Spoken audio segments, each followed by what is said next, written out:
오늘 창세기 32장 말씀을 통하여서 두려움을 극복하는 기도라는 제목으로 말씀을 나누겠습니다. 우리가 살다 보면 두려움이 생길 때가 있죠. 저는 어렸을 때 밤에 화장실 가는 것이 참 무서웠습니다. 왜냐하면 시골집에서 방에서 화장실까지 가려면 제가 생각할 때 한 15m 정도는 걸어야 됐던 것 같아요.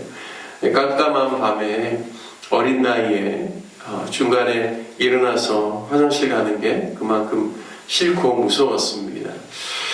더욱이 겨울밤에 간혹 어머님이 제가 삼형제 중에 장남이기 때문에 한 200m, 300m 거리에 있는 이모님 댁에 가서 음식을 좀 갖다 주라고 심부름하면 네 하고 가지만 중간중간에마다 얼마나 긴장되고 두려웠는지 모릅니다. 그런데 이제 제가 어른이 되고 난 후에 이제 마음의 두려움이나 또 무서움은 제가 어떤 결정을 내리고 난 후에 제가 원하는 그런 결과가 나오면 평안할 텐데 제가 전혀 예측하지 못했던 상황들이 펼쳐지거나 또 거기에 경제적으로 또 어렵고 힘든 시간이 오면 두려운 마음이 들고 내가 한 결정이 정말 옳았나 이런 생각이 들 정도로 힘들 때가 있었습니다. 어른이나 또 어린이나 남녀노소를 불문하고 인생을 살다 보면 두려움이 찾아올 때가 있습니다. 때로는 그 두려움을 떨쳐내고 담대한 마음을 가지고 또 마음의 평안을 찾기 위해서 노력하지만 쉽게 두려움이 사라지지 않거나 또 그 문제를 극복하지 못하여서 오히려 두려움이나 무서움 때문에 마음의 병이 찾아오기도 하는 그러한 상황들을 보게도 됩니다. 오늘 우리가 읽은 본문의 말씀은 야곱이 외삼촌 라반에게서 떠나 드디어 자신의 고향으로 돌아가는 중요한 관문을 앞에 두고 자신의 두려움의 문제와 싸우는 사건을 소개하고 있습니다. 야곱에게 있어서 가장 큰 두려움은 무엇일까요? 그것은 바로 형 에서를 만나는 일입니다. 왜냐하면 자신이 고향을 떠나 피난해서 어떻게 보면 바단 아람에 있는 하란까지 와서 외삼촌의 집에서 20년을 살았는데요. 바로 그렇게 피난을 가야 했던 중요한 이유가 자신의 아버지와 형을 속인 것으로 인하여서 형이 자신을 죽이려 했기 때문에 형의 그 복수심 그리고 그 복수를 면하기 위해서 그가 피난 갔던 것이죠. 그런데 이제 20년이 지나고 다시금 자신의 고향으로 돌아가야 되는 상황 가운데 있지만 여전히 형 에서가 자신에 대해서는 적대적인 감정을 가지고 있을 것이 뻔하기 때문에 과거에 얽혔던 원한을 풀지 않고서는 그가 자신의 고향에서 편안하게 살 수가 없기 때문에 형을 만나는 것 자체가 너무나 큰 두려움과 무서움이 되었다는 사실을 오늘 말씀을 통해서 알 수 있습니다. 가장 근본적인 것은 형이 자신을 해할까봐 그리고 자신의 처자들에 대해서도 형이 해할까봐 두려움이 너무나 컸던 것입니다. 그래서 그가 세운 전략은 먼저 형에게 사절단을 보내서 형의 은혜를 입기를 원한다라고 전하는 것입니다.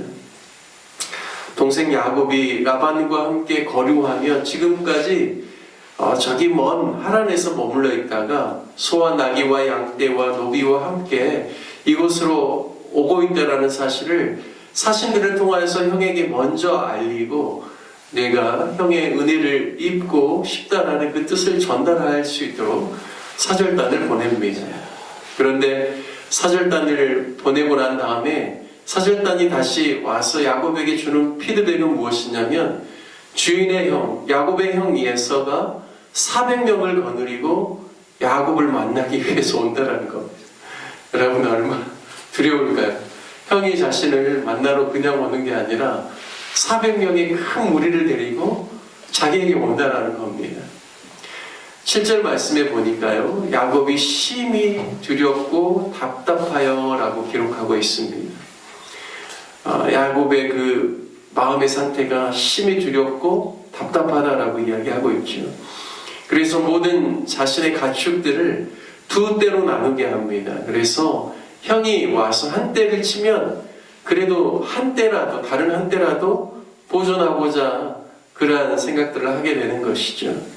그리고 형에게 보낼 예물도 준비합니다. 암염소 200, 순염소 20, 암양 200, 순양 20, 낙타 30, 암소 40, 황소 10, 암낙이 20, 암낙이 새끼 10.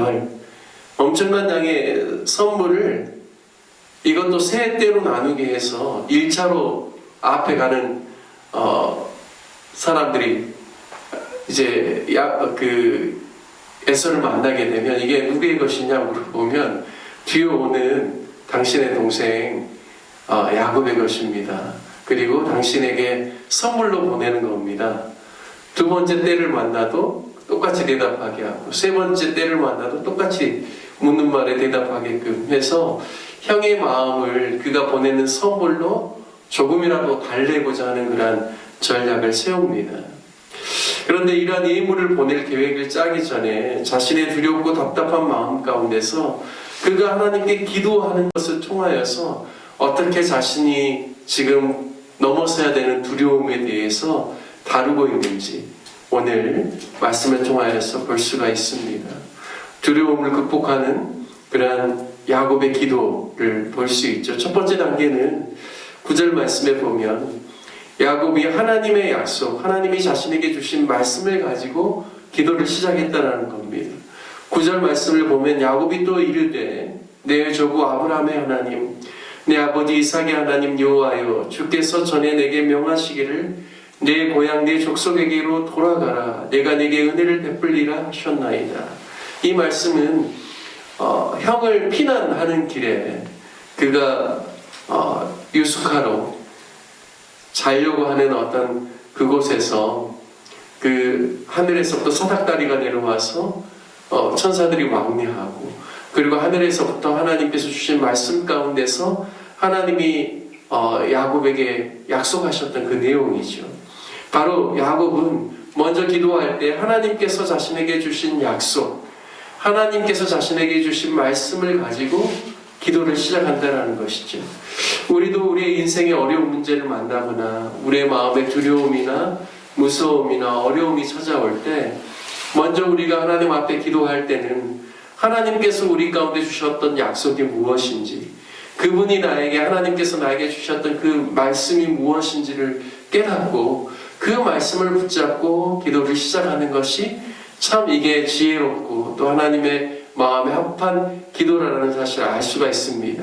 두 번째, 야곱은 지금 자신의 상황이 힘든 상황이고 두렵고 어려운 상황이지만 하나님께 감사를 고백하고 하나님을 찬양하는 기도로 주님 앞에 나아갔다는 것입니다. 10절 말씀에 보면 나는 주께서 주의 종에게 베푸신 모든 은총과 모든 진실하심을 조금도 감당할 수 없사오나 내가 내 지팡이만 가지고 이 요단을 건넜더니 지금은 2때나 이루었나이다 라고 고백합니다. 자신의 어떤 강구를 주님 앞에 고백하기 전에 먼저는 하나님의 약속을 붙잡고 기도하고, 두 번째는 바로 하나님께서 나에게 어떤 분이셨는가를 고백하는 것이죠. 하나님께서 주의 종에게 베푸신 모든 은총과 진실하심을 나는 조금도 감당할 수 없습니다. 제 인생의 모든 순간순간마다 주님의 은총과 주님의 진실이 나를 대해 주심으로 말미암아 주님, 제가 여기까지 왔습니다라고 하나님께서 베풀어 주신 은혜에 대해서 고백하는 기도를 드리고 있습니다. 이게 바로 하나님의 은혜에 감사하는 기도이죠. 내가 지금 내 지팡이만 가지고 이 요단을 건넜더니 이제는 2때나 이루어서 내가 다시금 나의 모양으로 돌아오게 됐습니다. 이 모든 이루신 주님을 찬양합니다. 주님께 감사합니다라는 그 고백이 이 기도 안에 들어있는 것입니다. 우리도 하나님께 기도를 드릴 때 하나님의 성품을 찬양하고 하나님께서 행하신 그러한 은혜와 여러 일들을 감사로 고백하는 기도가 얼마나 중요한지 오늘 야곱의 고백을 통하여서 알 수가 있습니다. 그리고요, 세 번째 단계로 나아가면서는 이제는 야곱이 자신의 감정과 상황을 솔직하게 고백합니다. 11절 말씀에 보니까 내가 주께 간구하오니 내 형의 손에서, 에서의 손에서 나를 건져내시옵소서. 내가 그를 두려워함은 그가 와서 나와 내 처자들을 칠까 겁이 나기 때문이니이다 라고 고백하고 있습니다. 여러분, 하나님 앞에서 야곱이 숨김없이 자신의 감정을 그대로 주님께 아뢰고 있습니다. 내가 정말 두렵고 무서워하는 이유가 무엇입니까? 그것은 바로 에서 형의 손에 내가 정말 해를 당할까봐, 나와 내 처자를 야곱의 형 에서가 칠까봐 내가 참으로 겁이 납니다. 주님, 저를 건져내 시옵소서라고 고백하고 있습니다. 우리는 때로는 무서운 상황과 겁에 질린 상황 속에서 나는 괜찮다라고 자기 최면을 걸 때가 많습니다.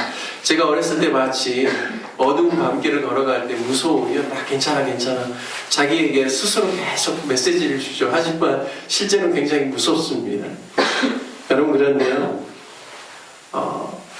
어머니 앞에, 엄마나 아빠에게 내가 두렵거나 무섭거나 내 감정이 굉장히 좋지 않을 때 나의 감정의 상태를 있는 그대로 엄마나 아빠한테 이야기할 때 그 이야기하는 것만으로도 내 그 두려운 마음이 풀어지고 무서운 마음이 풀어지고 그분 안에서 평안을 이렇게 얻게 되고 안정감을 갖게 되는 것을 많이 경험하게 됩니다.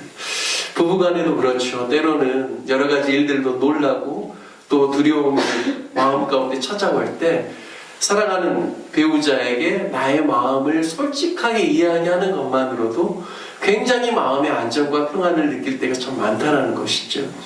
우리가 하나님 앞에서 이야기 못할 것이 무엇이 있겠습니까? 우리의 모든 것을 다 알고 계시고 우리 머리털까지 세심받으신 그 세밀하신 하나님 앞에 우리의 마음의 상태, 우리의 감정의 상태를 이야기하는 것은 참으로 합당한 것입니다. 오늘 야곱은 자신의 감정과 상황을 솔직하게 하나님께 고백함을 통하여서 하나님께서 그의 마음 가운데 있는 그 두려움을 몰아내 주시고 평안케 하여 주시고 다시금 하나님의 약속을 붙잡고 담대히 나아갈 수 있는 힘을 주신다라는 것을 오늘 말씀을 통하여서 우리가 볼 수가 있습니다.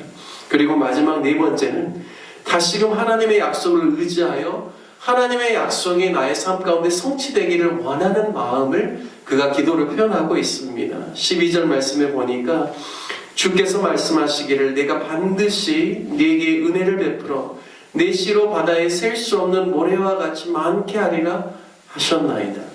여러분, 이 말씀의 의미는 무엇일까요? 하나님, 정말 나의 형이 나를 해할 것 같고 내 처자를 해할 것 같지만 하나님의 약속이 있기에 하나님께서 약속하셨기에 내 자손이 바다에 셀 수 없는 모래와 같이 많게 하시겠다라는 이 약속이 이루어질 것을 내가 믿기 때문에 나와 나의 처자와 나의 모든 가족들을 하나님께서 보호해 주실 것을 믿고 하나님의 약속이 이루어질 것을 믿습니다라는 그 마음의 고백이 이 주님 앞에 드리는 기도 안에 있다라고 믿습니다. 오늘 야곱이 인생 일대의 가장 큰 두려움의 순간 가운데서 그가 하나님의 약속을 기억함으로 기도문을 열고 또 하나님께서 나에게 얼마나 신실하게 행하셨는지 하나님 행하신 일들을 찬양하고 그리고 자신의 그 감정과 상황을 숨김없이 하나님께 있는 그대로 고백하면서 하나님의 도우심을 구하고 그리고 마지막으로 하나님의 그 약속이 성취되기를 원한다라고 고백하는 이 기도를 통하여서 우리가 우리 인생 가운데도 두려움과 무서움과 여러 가지 곤란한 상황들이 미칠 때 우리가 어떻게 기도해야 될지를 오늘 이 말씀을 붙잡고 또 깨닫고 우리도 두려움을 극복해 나가면서 인생 가운데 하나님 주시는 약속이 우리의 삶 가운데 성취되기를 위해서 살아가는 귀한 믿음의 삶을 사시기를 주님의 이름으로 축복합니다. 함께 같이 말씀 적용하며 기도할 때 하나님, 어떠한 상황과 환경 속에서도 하나님께서 우리에게 주신 약속을 기억하고 주의 말씀을 붙잡고 기도하는 인생 되게 하여 주십시오라고 기도하고 또 하나님께서 베푸신 은혜에 감사하고 또 때로는 우리의 마음과 우리의 상황들을 솔직하게 아뢰면서 우리가 하나님의 도우심을 구하고 또 하나님의 약속이 성취되는 것을 우리의 삶 가운데 보게 해달라고 함께 기도합시다.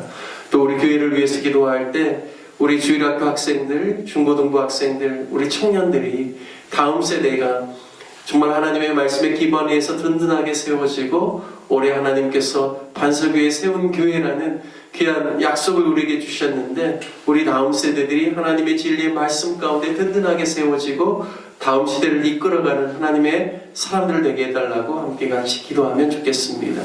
몸이 불편하신 우리 환우들을 위해서 기도해 주시고 또 우리가 살고 있는 이 도시를 위해서 기도해 주시고 대한민국을 위해서 기도해 주시기를 부탁드리겠습니다. 우리 다 같이 주님의 이름 한번 부르신 후에 함께 기도하겠습니다.